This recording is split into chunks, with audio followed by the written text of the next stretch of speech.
Un saludo a todos, bienvenidos a una nueva entrega del programa Encuentro en Ciencias, donde conversamos sobre la vida y obra de los profesores e investigadores que hacen vida en la Facultad de Ciencias de la Universidad Central de Venezuela. Hoy nos acompaña el profesor Ernesto González. El profesor es ecólogo, adscrito al Instituto de Biología Experimental de la universidad. Profesor, bienvenido. Muchas gracias, agradezco la invitación. Ok, para comenzar, esta entrevista la estamos haciendo este espacio, también porque el profesor pidió hacerla aquí. Profesor, ¿por qué este espacio? Bueno, este espacio resume mis primeros años en la universidad, aquí en la Facultad de Ciencias, porque en este espacio había unas canchas de voleibol y al final había unos banquitos de madera y detrás de esos banquitos de madera había un jardín. Y nosotros realmente nos reuníamos mucho aquí, eran sitios de encuentro. Entonces nos acostábamos en la grama, pasando el tiempo, o en los banquitos, esperamos a que llegaran los profesores cuando llegábamos muy temprano. Y bueno, pasé mucho tiempo.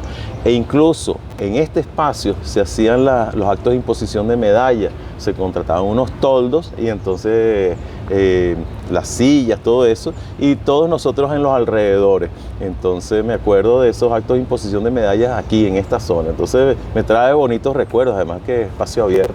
Excelente. Ok, profesor, a nosotros nos gusta comenzar estas entrevistas por el principio. ¿Usted dónde nació? Yo nací en Caracas hace unos cuantos años, eso fue en el año 61, en diciembre, un mes muy festivo. Entonces, soy de Caracas, mi mamá era de Guayana y mi papá nació en Trinidad, pero se vino pequeño a Caracas. Y ellos se conocieron aquí en Caracas y bueno, de esa unión nací yo y un hermano menor que yo, posterior. ¿Y cómo fue su infancia en aquel entonces? ¿Cómo? Mira, bastante feliz, tranquila, pero feliz. Nos mudamos a la zona de la Trinidad cuando yo tenía 2 años y esa zona es tranquila todavía, ¿no? No tanto como antes. Recuerdo que lo llamaban la ciudad satélite, porque se le entraba por el pueblo de Baruta y seguía un poquito por allá, ni siquiera existía la autopista. Entonces era una zona tranquila, vivíamos en la avenida principal y ahora le llaman la calle del hambre. Se han puesto varios apodos. De perros calientes, de hamburguesas. Era mucho más movida en una época. Hasta me encontraba varios estudiantes trasnochados cuando los sábados en la mañana, los domingos en la mañana, que iban a comer allí. Entonces yo me los encontraba ahí, profesor, ¿cómo está? Oh, bien. Entonces ahí los veía a ellos. Y desde entonces vivo casi que toda mi vida ya en esa zona. Okay. Bueno, y con mi hermano muy feliz, tenemos unos vecinos de origen alemán, que eran los que jugamos bicicleta, béisbol, después en uno de los talleres de enfrente de origen español. Un muchacho de nuestra edad, Daniel se llama, y jugaba béisbol con nosotros en el recién inaugurado polideportivo. Esa zona cambió mucho también. Entonces, mira, jugamos en la acera, al escondite con los vecinos y después nos íbamos al polideportivo bastante y pasaban tiempo en nuestra casa, nosotros en la de ellos. ¿Y cómo fueron sus primeros años de estudio en primaria y bachillerato? Okay. Recuerdo que nosotros fuimos a estudiar en la Escuela Experimental Venezuela. Era un liceo, una escuela de punta en aquel momento. Y luego hice toda mi primaria allí, desde el kinder incluso. Yo era muy llorón, me decía mi mamá. Le recuerdo a la maestra Elia, que mi mamá le costaba entonces, imagínate tú, la Experimental Venezuela aquí en la Avenida México, y entonces para ir a la Trinidad en aquel momento, entonces la maestra simplemente nos llevaba a su casa a comer. Ahí tuvimos que aprender a comer de todo. Claro, con sus preferencias siempre. Y bueno, tuvimos mucho cariño a la maestra, yo la seguí viendo hasta hace poco que falleció, pero ya bastante mayor. Íbamos mi hermano y yo. A mi hermano le tenía mucho cariño porque era menor, era más pequeñito. Yo era muy llorón, me decían, pero bueno, uno cambia o sigue igual, no sabe. Y... El liceo, la gente decía que seguir el proceso era ir al Urbané Hachepol. Todo ese grupo, después que yo los encontré nuevamente aquí en la universidad, me preguntaron por qué yo no seguí con ellos. La verdad era por razones de residencia. Y allá habían ampliado el liceo donde yo estudié, que es el Alejo Fortique, que se transformó en un gran liceo porque cuando abrieron las Olimpiadas de Química, las 3 primeras las ganó el liceo donde yo estaba, un liceo público. Yo hice mis estudios siempre en un liceo público, en escuela primaria pública y en un liceo público. Muy buena la enseñanza y allí hubo profesores que me marcaron también. Un profesor con el cual yo tengo contacto todavía, que es el de biología, que fue el que nos enseñó el amor por la biología. Entonces, y además en esa época, cuando yo estaba estudiando, aparecieron los programas de Jacques Cousteau sobre la biología marina.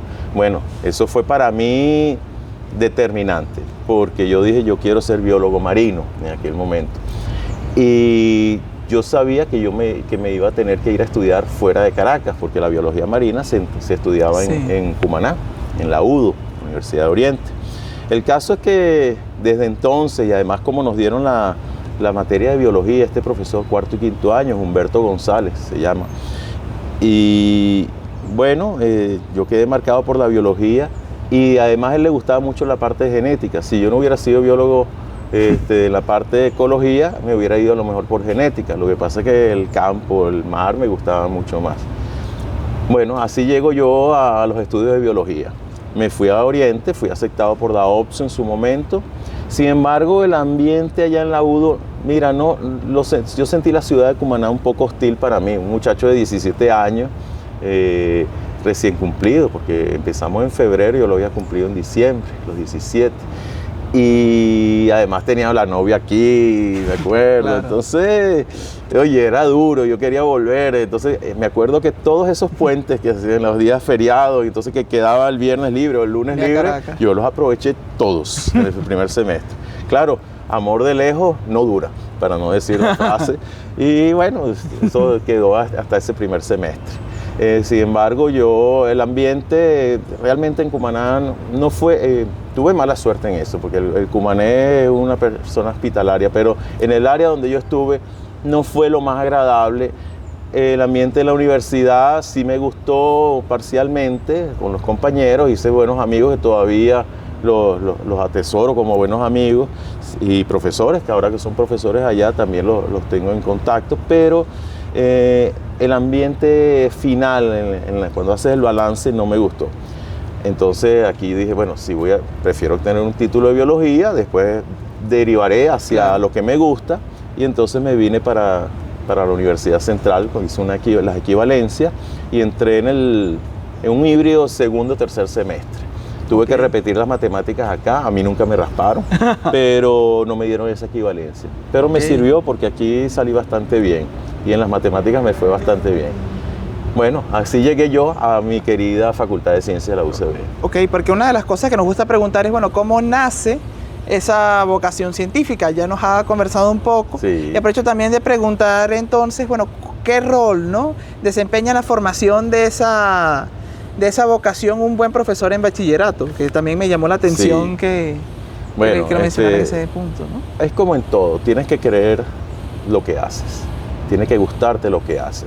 Este profesor era un apasionado, era un profesor joven, me llevaba en aquel momento, él era uno de los egresados del pedagógico más joven, y en aquel momento, cuando tendríamos 15 años, él tenía 21 años, una cosa así.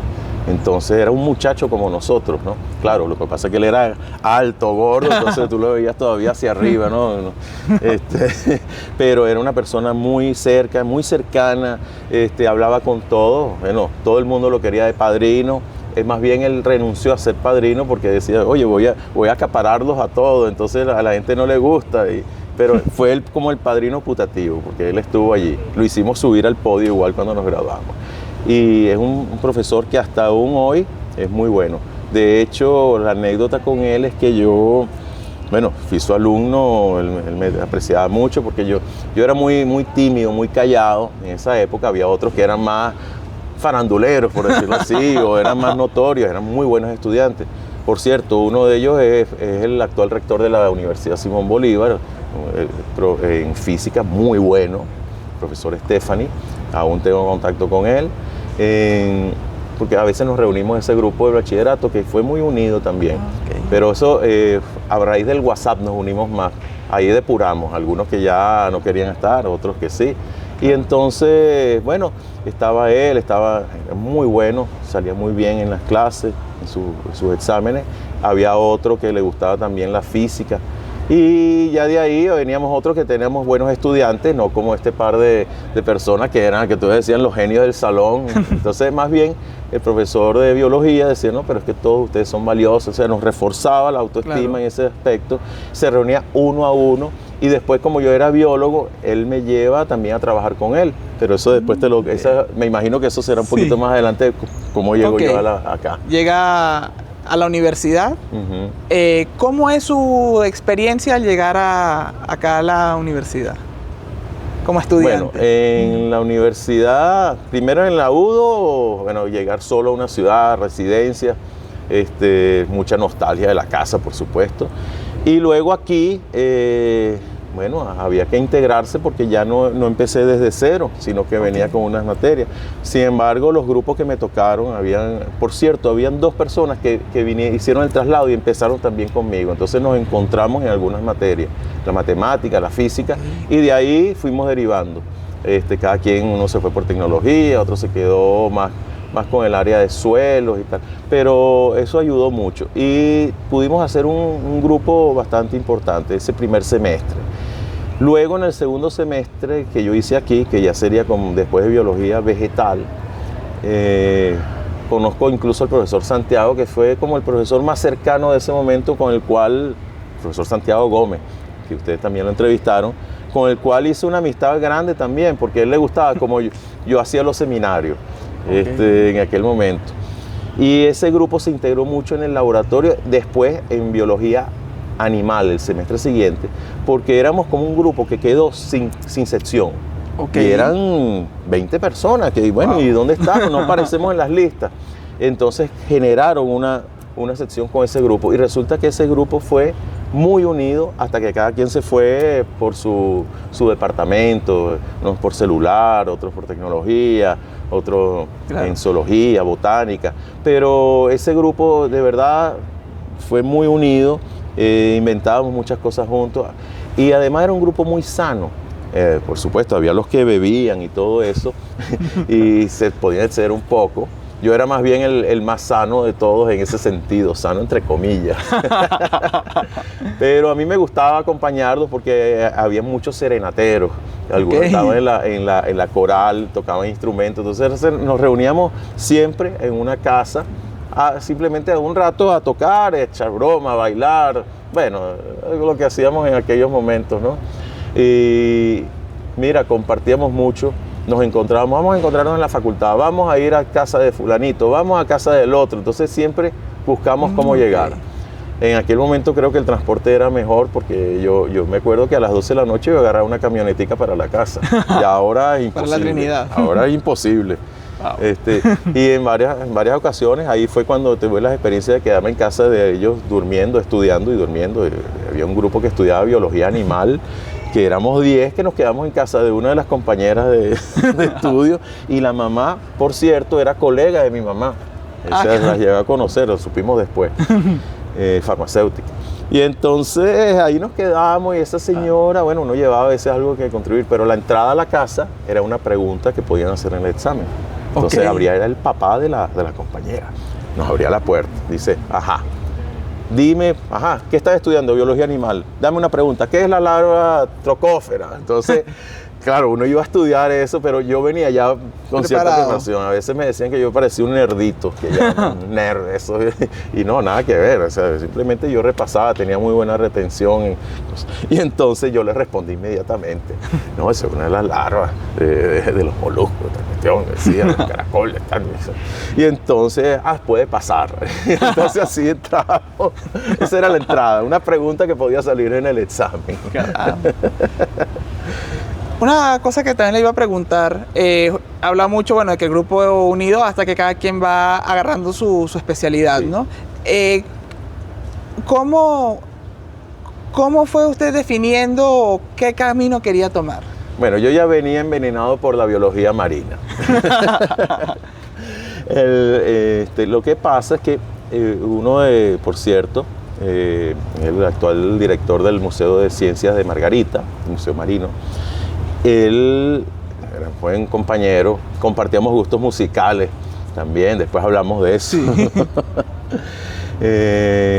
Y entonces vimos varias materias, cuando empezamos a ver ya las materias que tenían que derivar hacia la biología, él mismo nos decía, bueno, yo quiero ser de biología marina también, pero uno no sabe dónde va a conseguir trabajo, entonces hay que ampliar los horizontes, vamos a ver las materias que tienen que ver con el agua dulce.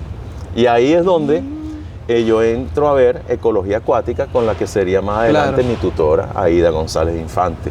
Y estaba dando clases por primera vez, segunda vez, no recuerdo, eso fue el año 81, era la segunda vez que daba la materia, el gran querido amigo profesor Mario Hortaz. Mario Hortaz, entonces nos dieron el curso. Ahí invitaban también a gente como Carlos Schubert a hablarnos de la parte geológica, en la ecología acuática, abarcaba medio marino, lagos básicamente, porque mi tutora fue la primera doctora en limnología de América, de Sudamérica, y así era reconocida junto con los poquitos que hacían limnología en América del Sur, y ella fue la primera con doctorado. Y entonces tener esa experiencia allí, y además los grandes amigos que somos ahora, porque ella ahora vive fuera del país, pero nos comunicamos mucho. Y ella, bueno, yo estoy en lo que fue su laboratorio, ahora es donde estoy yo, fuimos quedando. Eso te comento un poquito después. En ese momento empiezo a agarrarle el gustico a la parte de lagos, descubrí los lagos, los embalses. Entonces, mira, otra pasión. Después abrieron otra electiva que era de ella exclusivamente, que se llamaba limnología, que es lo que se puede definir que soy yo, el limnólogo. Eso es, limnología es el estudio de las aguas continentales, todo lo que lagos, ríos, incluso esos pocitos de agua que se forman en lo que llaman las fitotelmatas, que son los espacios vegetales que pueden llenarse de agua, los charcos temporales, todo eso es el área de la limnología hasta las lagunas costeras. Más allá de eso es dominio de la ecología marina, de la oceanografía, todo esto. Pero entonces todo lo que son las aguas de los continentes epicontinentales, se les dice, es el dominio de la limnología, que viene justamente del lago, estudio de los lagos, es lo que significa. Entonces me enganché porque en ese momento mi tutora había empezado un proyecto para hacer el estudio en el embalse de Guri.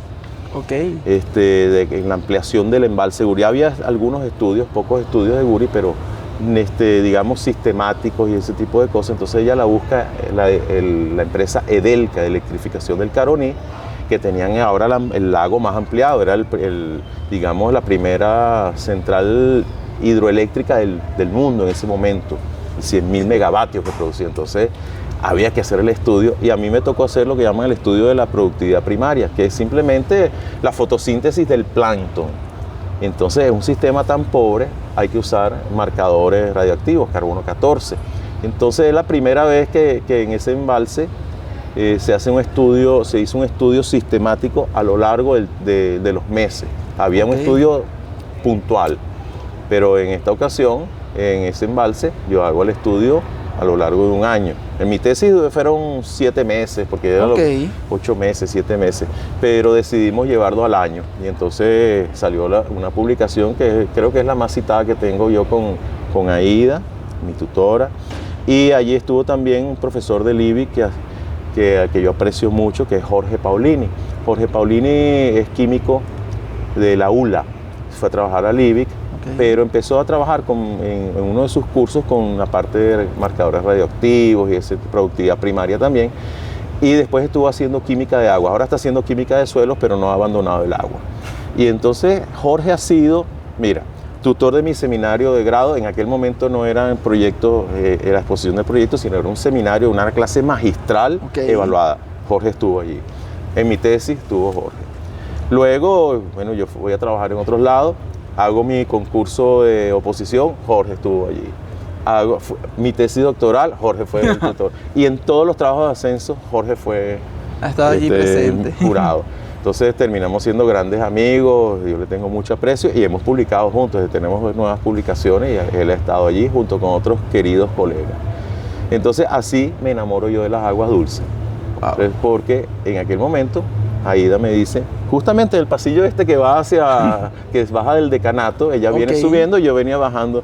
Mira, me ofrecieron hacer un proyecto de la productividad primaria, pero yo no quiero enviar a ningún loco por allá, me dice. Así mismo, yo quiero enviar a alguien serio, yo sé que tú eres serio. Entonces dime, ¿quieres hacer la tesis allá? Yo le decía, queriéndole decir que sí, porque yo en ese momento estaba con otro profesor buscando también hacer la tesis, que sí era del área marina.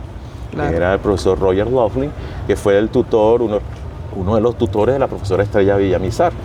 Pero yo le tengo mucho aprecio. Bueno, Aida y Roger fueron los que firmaron mi título porque fueron los profesores con los que yo más tuve acercamiento. Después Santiago también, pero en el área mía, ecología acuática, eran ellos dos en ese momento. Entonces, bueno, fíjate tú las vueltas que da la vida. Aida me dice, yo con ganas de decirle que sí de una vez, le dije, déjeme pensarlo, le digo yo, haciéndome lo importante. Ella se fue. Bueno, no esperes mucho, me dice. No se preocupe, yo le doy mi respuesta pronto. Al día siguiente le dije que sí. O sea, me hizo rogar mucho. Oh. Entonces, usted se gradúa, también su trabajo de grado es biología. Bueno, el departamento de ecología. Ok.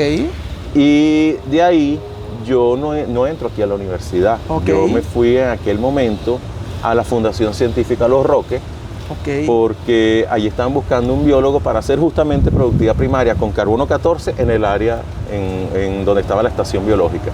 Y termino haciendo biología marina.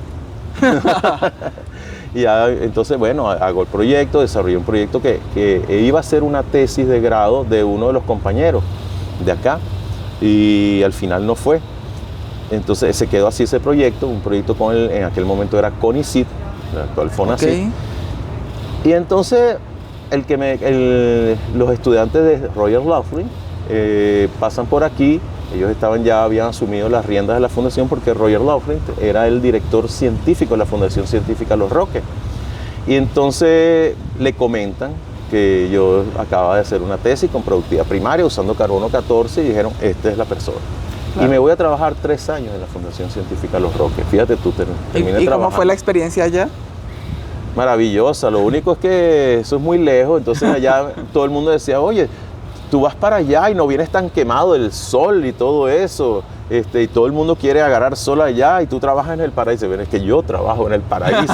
yo no estoy, claro, disfruté muchísimo. Conocí grande gente. Estaba otro egresado de aquí, Juan Posadas, jefe de estación. Belinda, que era la directora adjunta, junto con Roger Laughlin. Y bueno, yo desarrollé el proyecto allá, me apoyaron lo que pude. Al terminar el proyecto, al año y tanto, que se hace la entrega, se hizo la publicación, 2 publicaciones salieron de allí. Ya, digamos, era complicado porque al ser una fundación, una ONG realmente, no recibía mucho dinero sino de los socios. Entonces, como en todo ese tipo de organizaciones, depende del presupuesto, a veces retrasaba un poco el sueldo. Y yo quería seguir creciendo, yo quería hacer mi posgrado. Entonces, salgo de la Fundación Científica Los Roques y mira dónde termino yo. Con el profesor de biología de 5º año de bachillerato que trabajaba en el CENAMEC, en el Centro Nacional para el Mejoramiento de la Enseñanza de la Ciencia, donde fue otra experiencia buenísima porque allí conocí a Yolanda Carrero, y a las hermanas Carrero, Mariluz Carrero, que fueron de las primeras biólogas egresadas de esta facultad. Y estaba también la jefa que tuve allí, la coordinadora Dalia Díez de Tancredi, que era del pedagógico. Y bueno, la experiencia pedagógica que yo adquiero allí, cómo decir las cosas sencillas, que todo el mundo te entienda, bien sea desde preescolar hasta finales de la universidad. Entonces empezamos a redactar guías, sacamos un libro de trabajo de campo en ambientes acuáticos, un riachuelo. Estaba también la profesora Rosario Cañizales, que venía de un posgrado en limnología de Estados Unidos y trabajó en CENAMEC. Y yo había tenido una experiencia con ella en el Museo de los Niños, porque mientras yo estudiaba biología, yo fui lo que llaman amigo guía. Entonces yo estuve en el área justamente con el submarino, con la formación de ríos, con una serie de enseñanzas, y después en el área de biología. Y allí hay también con el tratamiento de aguas. Bueno, allí, entonces gente muy valiosa que coincidimos nuevamente. Entonces fíjate que ese ciclo con las otras personas nos volvíamos a encontrar, o sea, no eran ciclos cerrados. Y entonces trabajo con él me lleva entonces a hacer los proyectos que tenía. Había el más notorio en aquel momento era el de elaboración de materiales de bajo costo para la enseñanza. Entonces con materiales de desecho hacíamos recursos para la enseñanza, se hicieron guías, se publicaron esas guías del Senamec e hicimos este trabajo de campo donde incorporamos esos materiales. Y siempre en contacto con gente de la universidad para que validara los materiales, validara las guías. Fue algo muy bonito, muy bonito. Allí entonces entro como jurado al Festival Juvenil de la Ciencia y conozco muchas de esas personas. Y esas personas me ayudaron mucho porque yo empecé mi posgrado en ese momento en el Senamec, donde estuve 3 años, pero a mis primeros 6 meses me aceptaron el posgrado acá, posgrado de Ecología. Ahí vuelvo yo a la universidad. Entonces, porque yo tenía claro de que si yo quería más o menos mantener en ciencias o algo así y seguir ascendiendo, yo tenía que hacer un posgrado.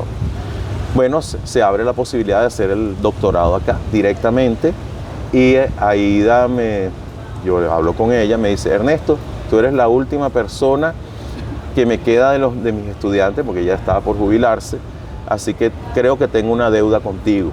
Entonces yo te acepto en el laboratorio para hacer tu doctorado. Bueno, eso fue maravilloso para mí porque vuelvo al laboratorio a hacer la tesis de ahora el posgrado. Y eso fue un proyecto muy bonito porque nos fuimos ella tenía un proyecto financiado por la OEA de ver la factibilidad de cría de peces en embalses hacia los llanos orientales. Y entonces allí yo hago una tesis. Y a mí se me ocurrió esos efectos de enriquecimiento, que si enriquecemos con nutrientes la comunidad del plancton aislada en el mismo embalse. Entonces ahí salieron unos experimentos que llamamos de microcosmos, unas bolsas plásticas que le añadíamos diferentes tratamientos de nutrientes, con plancton animal, sin plancton animal. Y bueno, lo terminamos publicando. Eso salió muy bonito ese trabajo y ahí yo tengo el doctorado. Ya sale justo antes de presentar la tesis, pocos años, en el año 93 ya sale el cargo para el laboratorio donde estaba yo haciendo la tesis. Ahí es lo que el mismo laboratorio de limnología. Sí. Allí, en ese momento, había el programa del investigador Nobel, los PINE. El programa de investigador Nobel era un programa financiado por el CONICYT, después pasa a FONACYT, donde en el primer año la universidad pagaba el 50% de los sueldos y el CONICYT el otro 50%. Y así entraron, bastantes personas a esta universidad, a esta facultad. No me atrevo a decir un número, pero yo creo que eran más de 30 profesores en diferentes áreas. Y allí entro yo por el programa PIN, donde entra también la directora de la Escuela de Biología, Alicia Cáceres, entraron las otras directoras del instituto, la profesora Guillermina Alonso, que llegó a ser coordinadora académica, entró por allí. Entonces, al segundo año, el FONACYT o el CONICYT pagaba el 25%, la universidad el otro 75%, y ya al tercer año la universidad tenía que haberlo asimilado. Entonces, es allí que yo hago mi entrada como profesor de esta universidad en julio del 93. O sea que ya tengo 32 años acá. ¡Wow! Sí. Y allí entonces aprovecho, por supuesto, ya estando en el laboratorio me fue más fácil hacer la tesis. Mantuve contacto con el Senamec, donde yo iba los viernes en la tarde a Dunoren completamente para ayudar con el trabajo que ellos tenían, que era el proyecto EMDP, Educación Media Diversificada y Profesional, se llamaba así, y luego quedó en MD, Educación Media Diversificada, donde hacíamos las guías, hacíamos validaciones en los liceos de las nuevas guías, porque la idea era cambiar el programa de cuarto y quinto año. Entonces, en algunos liceos lo tomaron como planes pilotos, algunos se quedaron con parte de esos programas, pero no hubo una imposición final o un cambio formal de esos programas, ¿no? Pero la experiencia fue espectacular y me sirvió porque yo aplico muchas de esas cosas que yo aprendí allí en el Senamec, lo aplico hoy en día. Y así es como yo llego a la Universidad Central, donde hago mi carrera como investigador. Y para usted, ¿qué lo define como investigador? ¿Cómo se percibe usted como investigador? ¿Cómo me percibo? Como una persona más que hace vida aquí en ciencias, ¿no? O sea, lo que pasa es que trabajar en ciencias te vuelve metódico. Entonces tú aplicas el método científico aunque no lo quieras. O sea, ya está en ti, ya es el chip, aquí lo tienes. Porque entonces tú dices, bueno, déjame observar, ya va, pero yo tengo que comprobar esto, yo tengo que hacer estas cosas. No es como una gente, yo creo que es por aquí, por ejemplo, para preguntar una dirección. A mí me río mucho porque mis hijos, yo creo que es por allí. No, ya va, ¿por qué tú crees? Entonces, es el cuestionamiento. Entonces, claro, eso te dice, oye, mi papá sí es rígido, mi papá no sé qué. Pero es que lamentablemente uno actúa así. Entonces tú dices, no, hay que buscar un punto de referencia. Entonces eso es lo que hago yo. Así llego yo a cualquier lugar, perdido, pero entonces, lo primero, preguntar dónde queda el punto de referencia. Y ahí uno más o menos va. Entonces, en todo está presente la parte científica. Entonces, lo que me define es que, sí, como una persona, pero que tiene, digamos, el método científico aquí en el chip, en la cabeza. Ok. ¿Y cómo se percibe además como profesor en aula? Mira, me gusta, me encanta. Eso, yo creo que me defino, más bien mis estudiantes me definen a mí, porque me entusiasma. O sea, yo a veces he dicho, cuando estamos en pandemia era terrible, que estamos en casa, como yo doy materias de laboratorio, no podíamos dar 2 laboratorios, entonces simplemente, bueno, dábamos unas charlas, aprendí mucho, hice todo cuanto curso había de formación, de Zoom, de Jitsi Meet, de Google, todas estas cuestiones colaborativas, bueno, bastante bien, eso lo aprendí. Incluso tenía a mi hija al lado de que me acompañaba en algunos de esos cursos, entonces a ella le es familiar. Bueno, no en balde, ella estudia ahora biología. Yo no le decía que estudiara biología, pero se le pegó y ahora quiere, como yo al principio, biología marina. Ok. Entonces, mira, mis estudiantes me definen porque tú logras un contacto, una cercanía y, claro, al principio son extraños. Pero a medida que tú hablas, das tus clases, con esto que aprendí en el Senamec, hay un acercamiento.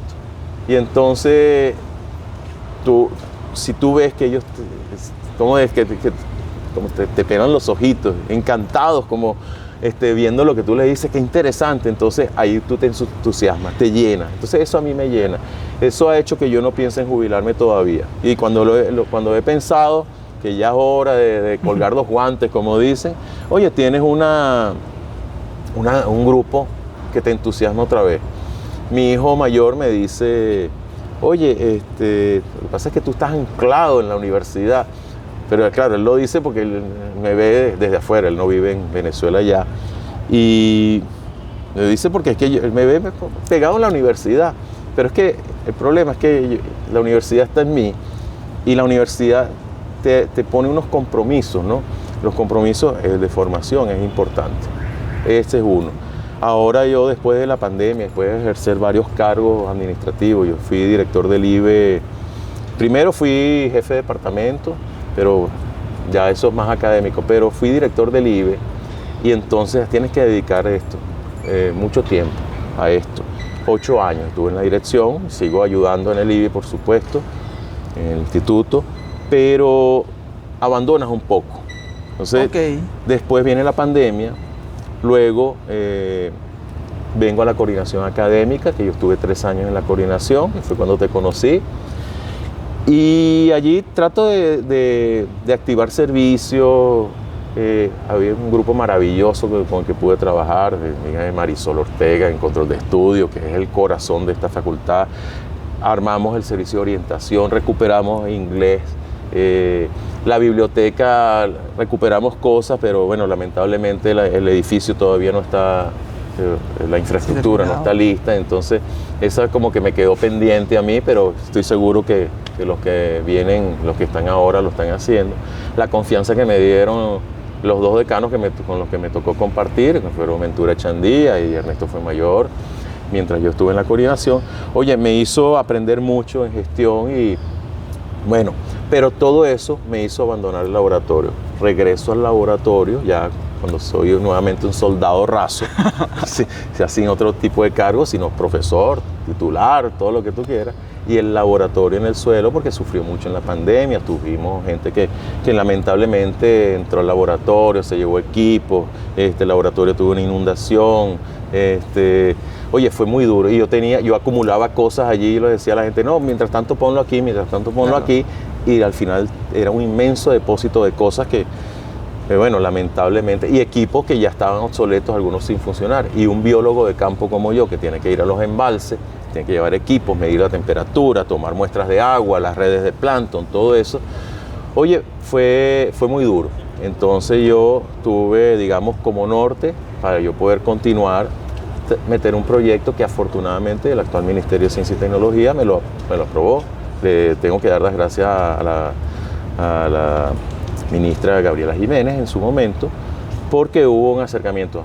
Es que a ella particularmente, ella es profesora, muchos de los profesores de aquí le dieron clase a ella, es egresada de aquí y es egresada del IBE. Entonces yo la recuerdo cuando les dimos clase, ella recordaba anécdotas también cuando íbamos al embalse La Mariposa a tomar las muestras. Ella decía, Ernesto nos ponía a titular en las muestras allá en el laboratorio. No, yo no, eran los profesores, yo iba de coordinador de la práctica, porque esas las prácticas las hacía yo. Pero digamos, entonces ese lazo que quedó afortunadamente, sin entrar a discutir otro tipo de pensamientos políticos ni mucho menos, sino el lazo afectivo que genera esta universidad en esta facultad, a todo el que pasa por ella, yo creo que ha sido clave en que por lo menos nuestra facultad esté, digamos, en funcionamiento. Hay que reconocerlo.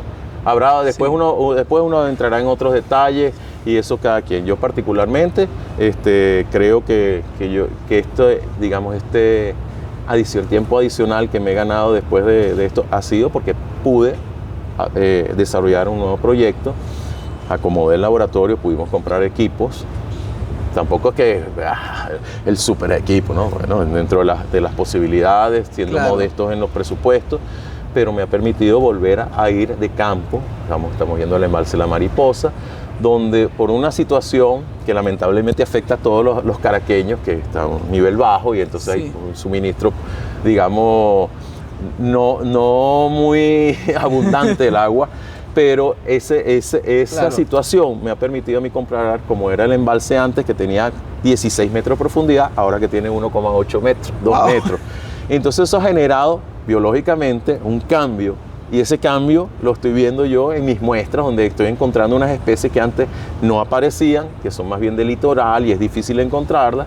Ahora están apareciendo en las muestras de profundidad, que es donde yo trabajo más. Entonces tomo mi red y ya hemos encontrado un animalito pequeño que le decimos los rotíferos, que es el Phylum rotífera.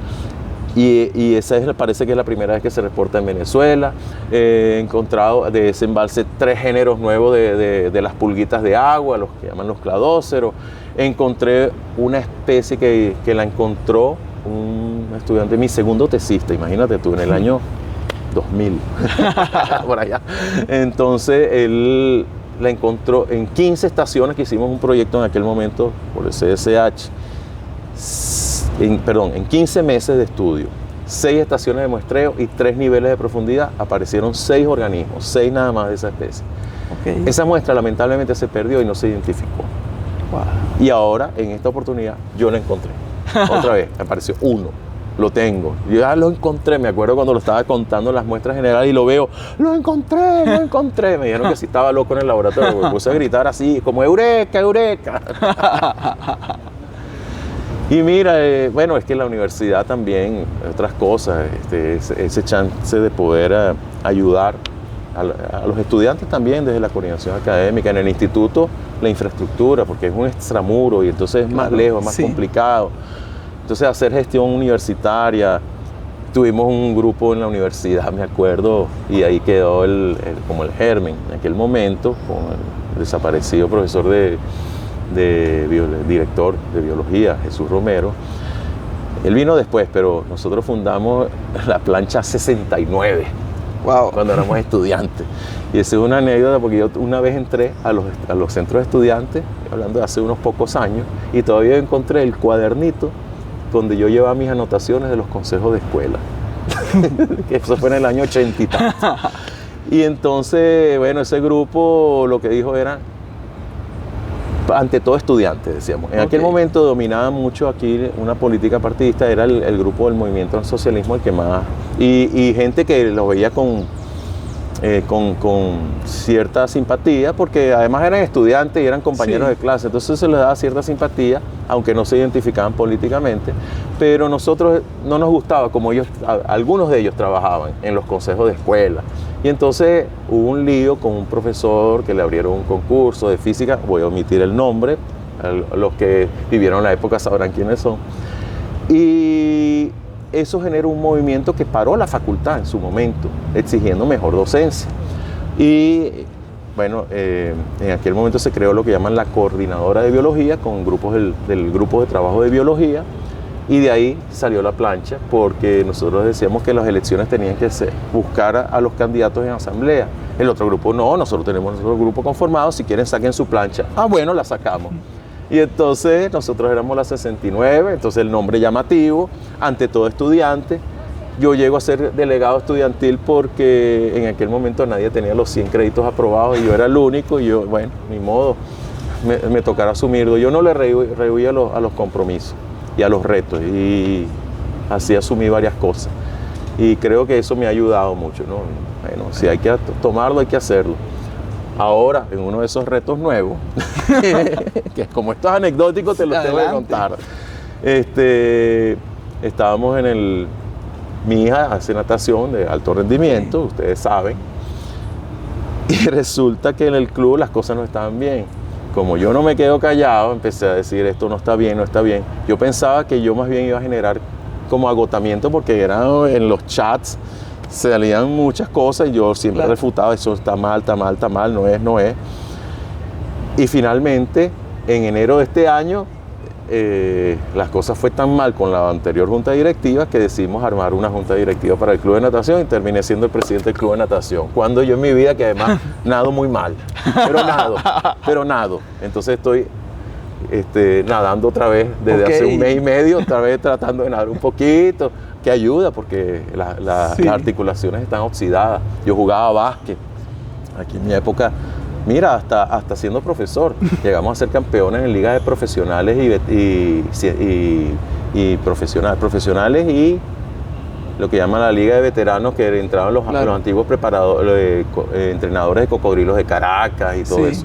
Y entonces llegamos a quedar campeones esos 2 años seguidos, hasta que mis rodillitas dijeron hasta aquí. Entonces ya ahí en vez de ser flaco, yo era muy flaco, no, empecé a crecer hacia los lados.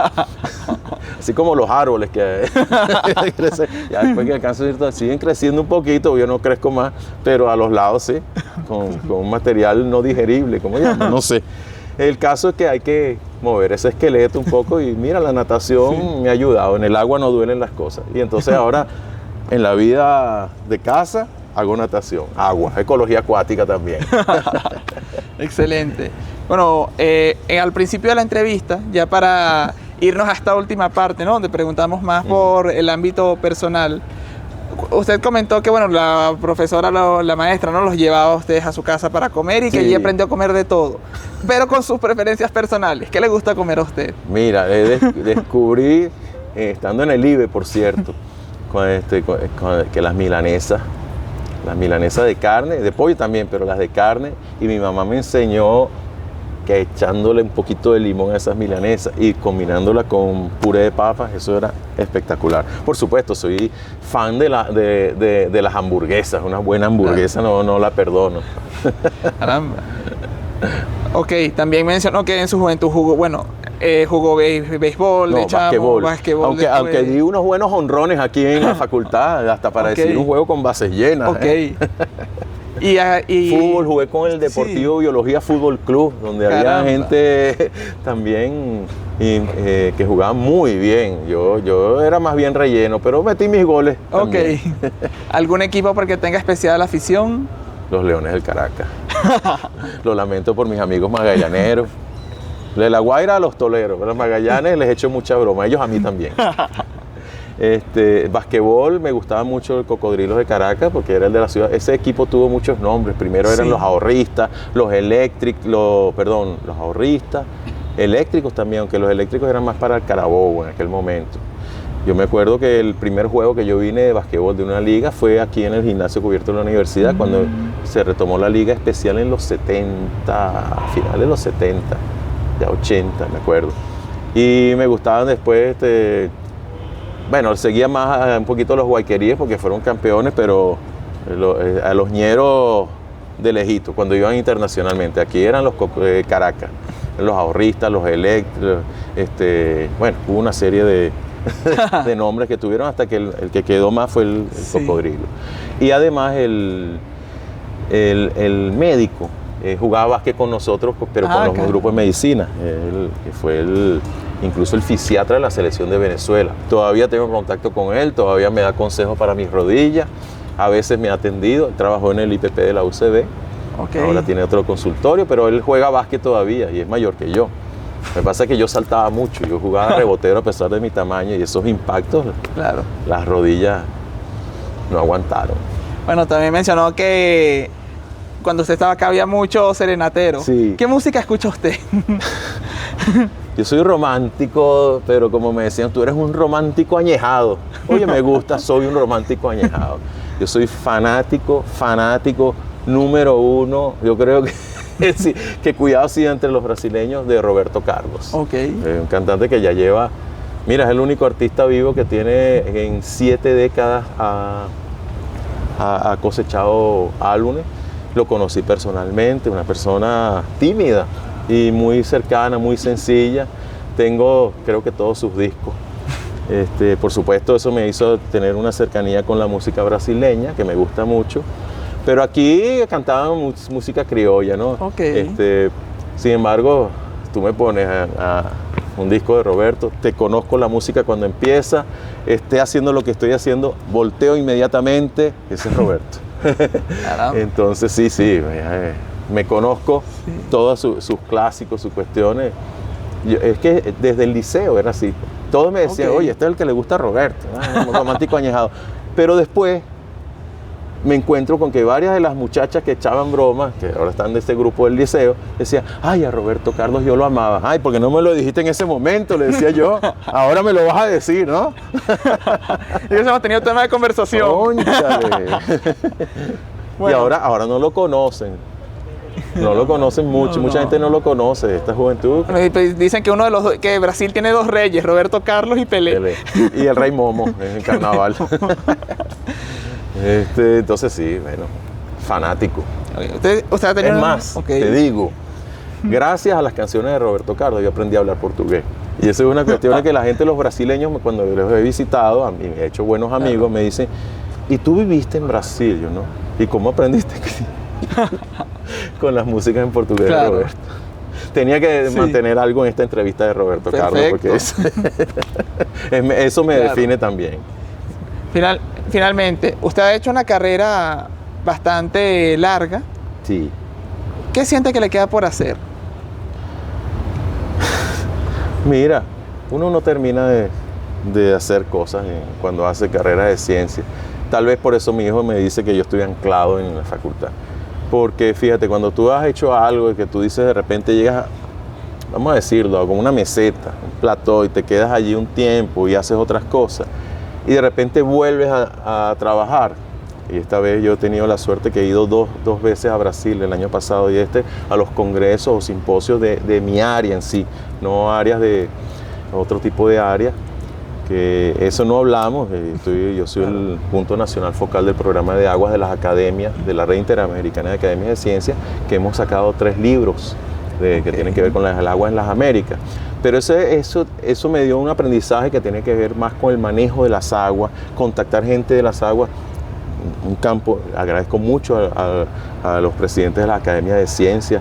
El primero de ellos que me metió en esto, a pedido de los brasileños, fue el profesor de esta facultad, Claudio Bifano.